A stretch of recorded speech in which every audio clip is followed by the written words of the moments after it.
बहुत पुरानी बात है। चाइना के किसी गांव में 3 भिक्षु रहते थे। उनका नाम किसी को नहीं पता था, क्योंकि उन्होंने कभी अपने बारे में कुछ बताया ही नहीं। उन्होंने कभी किसी बात का जवाब नहीं दिया। चीन में बस उन्हें 3 हंसते हुए भिक्षुओं के नाम से जाना जाता था। वे तीनों सिर्फ एक ही काम करते, एक गांव में प्रवेश करते, बाजार के बीचों बीच खड़े होते और हंसना चालू कर देते। यह अपने पूरे अस्तित्व के साथ हंसते। अचानक लोगों का ध्यान उनकी तरफ खींचा चला आता और धीरे धीरे उनके सामने लोगों की भीड़ चारों तरफ जमा हो जाती। वे इतनी एकाग्रता और संपूर्णता के साथ हंसते कि उनकी हंसी देखकर सारा गांव हंसने लग जाता। जब वह पूरा गांव हंसी के समुंदर में डूब जाता तो वे दूसरे गांव चले जाते। वे न तो कुछ बोलते थे, न ही कुछ उपदेश देते और न ही कोई शिक्षा।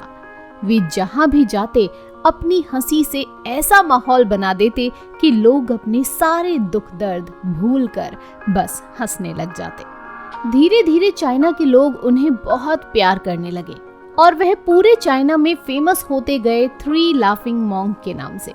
चीन के लोग उन्हें बहुत प्यार करते, उनका सम्मान करते। इससे पहले और उनके बाद भी कभी किसी ने इस तरह से प्रचार नहीं किया कि जीवन केवल एक हंसी होना चाहिए और कुछ नहीं। वे विशेष रूप से किसी पर नहीं हंसते थे।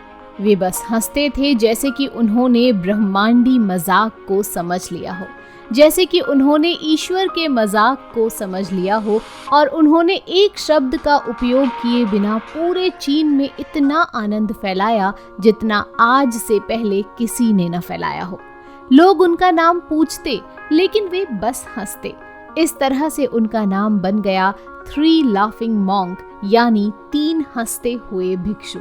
पूरे चीन में घूम घूम कर लोगों को हंसाते हुए समय के साथ वे तीनों बूढ़े हो गए। एक रात जब वे एक गांव में ठहरे हुए थे, उन तीनों में से एक भिक्षु की मौत हो गई। पूरा गांव स्तब्ध रह गया।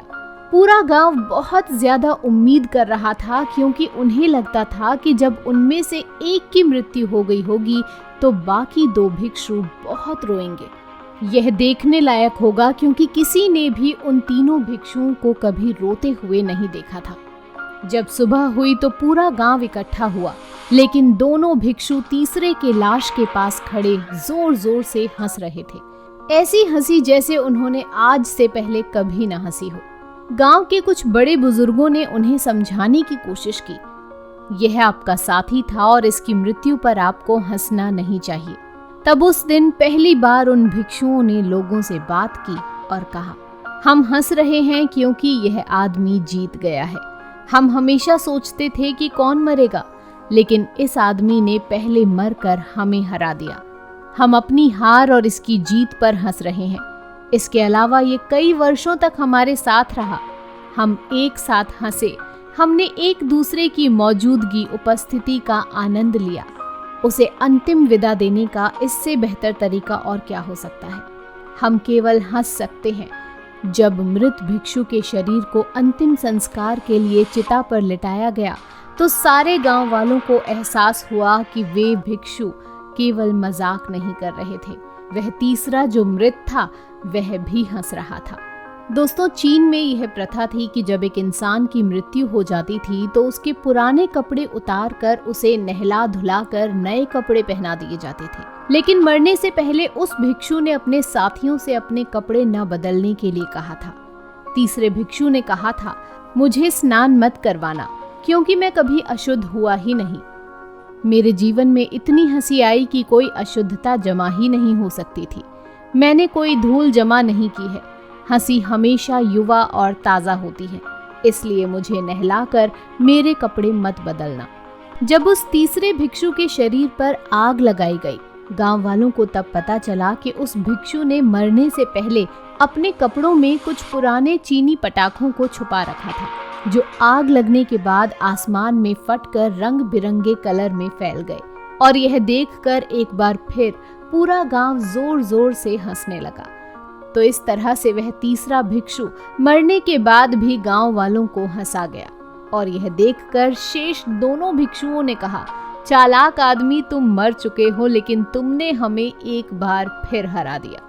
तुम्हारे द्वारा गांव वालों में पैदा की गई ये हंसी आखिरी हंसी थी।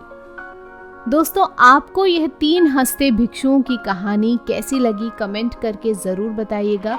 और आगे आने वाली इसी तरह की वीडियोस को देखने के लिए चैनल को सब्सक्राइब ज़रूर करें, बेल आइकन प्रेस कर दीजिएगा ताकि आपको आने वाली वीडियोस की नोटिफिकेशन सबसे पहले मिल सकें। धन्यवाद।